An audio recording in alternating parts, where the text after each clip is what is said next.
రోజుల్లో స్కూళ్ళలో ఏమనేవారట తెలుసా? రే, నువ్వు మా కులపొడుగు కాదు, నువ్వు బయటే ఉండి గడప బయట ఉండి నేర్చుకో.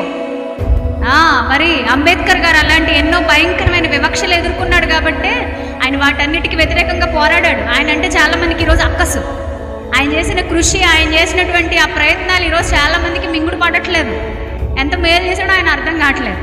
కానీ ఎందుకు ఒక అద్భుతమైన నిప్పు కణం తయారైంది? ఎందుకు పోరాడే తత్వం ఆయనలో వచ్చింది? ఎందుకో తెలుసా? చిన్నప్పుడు అణిచివేయబడ్డాడు కాబట్టి. మీరు బాగా చరిత్రనంతా గుర్తుపెట్టుకొని చూడండి. ఏ అమ్మాయి అయినా, ఏ అబ్బాయి అయినా, ఏ పురుషుడైనా, ఏ స్త్రీ అయినా ఎక్కడ అణిచివేయబడుతున్నాడో ఆ పురుషుడు, ఆ స్త్రీ ఖచ్చితంగా లేచి నిలబడతాడు, పోరాటం చేస్తాడు, స్ట్రాంగ్ అయిపోతాడు. చాలాసార్లు అనుకుంటాం దెబ్బలు పడుతున్నాయని. దెబ్బలు పడడం మంచిదే. ఆ దెబ్బలు ఎంత నీకు తగిలితే, ఎన్ని గాయాలు నీకు తగిలితే అంతగా నువ్వు స్ట్రాంగ్ అవుతావు.